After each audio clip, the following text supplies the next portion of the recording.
সালটা 1995। রাখালনগরের বাসিন্দা ছিলেন বোরহানউদ্দিন। রাখালনগরে ছেলে সন্তানদের অনেক চাহিদা ছিল।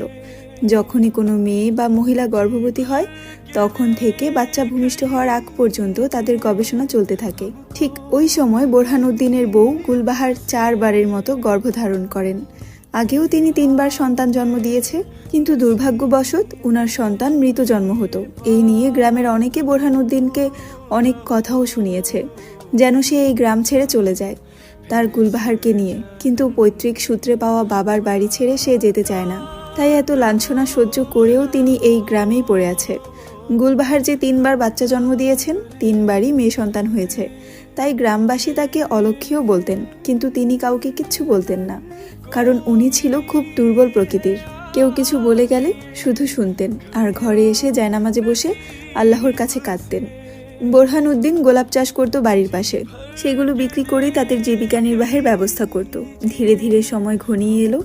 একদিন ফজরের আজানের ঠিক আধা ঘন্টা আগে গুলবাহারের ব্যথা ওঠে।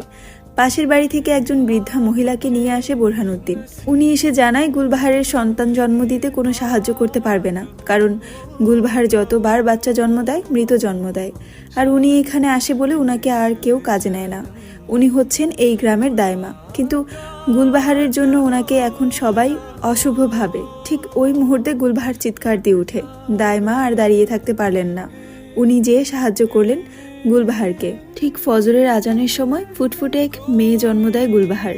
একদিকে আজান দিচ্ছে, আরেকদিকে বোরহানউদ্দিনের মেয়ে গলা ফাটিয়ে চিৎকার করছে। দাইমা বাচ্চাটাকে দেখে চোখ ফিরাতে পারছে না। এত সুন্দর বাচ্চা উনি উনার 77 বছর বয়সে এত ডেলিভারি করিয়েছেন, কখনো দেখেনি। বাচ্চাকে মায়ের কোলে দিয়ে দাইমা ঘর থেকে বেরিয়ে এলেন। বোরহানউদ্দিন উনাকে বাড়ি পর্যন্ত দিতে গিয়ে দেখে গোলাপ বাগানে কানায় কানায় ভরে আছে গোলাপ ফুলে। তা দেখে বোরহানউদ্দিনের চোখ ভরে এলো জলে। ফুলগুলো সে ভালো দামে বিক্রি করতে পারবে। ঘরে গিয়ে মেয়েকে দেখে মেয়ের নাম রাখলেন গোলাপজান। সাল 1999। সকাল 7টা বাজে। গুলবাহার উঠোনে পাতা ঝাড়ু দিচ্ছেন। বাড়িটা বাইন্না বাড়ি নামে পরিচিত।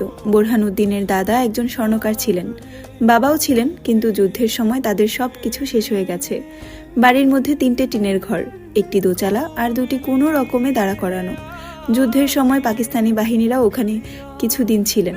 তখন বোরহানউদ্দিন তার নানির বাড়ি ছিলেন, তাই ভাগ্যক্রমে তিনি বেঁচে ফিরে আর পরিবারের বাকিদের পাকিস্তানি বাহিনী মৃত্যু উপহার দেয়। বাড়ির ডান পাশে গোলাপ চাষ করে বোরহানউদ্দিন, আর বাড়ির বাঁ পাশে একটি বিশাল ঘন জঙ্গল। তার পাশেই গুলবাহার কিছু সবজি শাকপাতা রোপণ করেছেন। সকাল 7:30 গুলবাহার উঠোনের কাজ শেষ করে ঘরে ঢুকেন। ঘরে যেয়ে দেখেন মেয়ে বোরকা পরে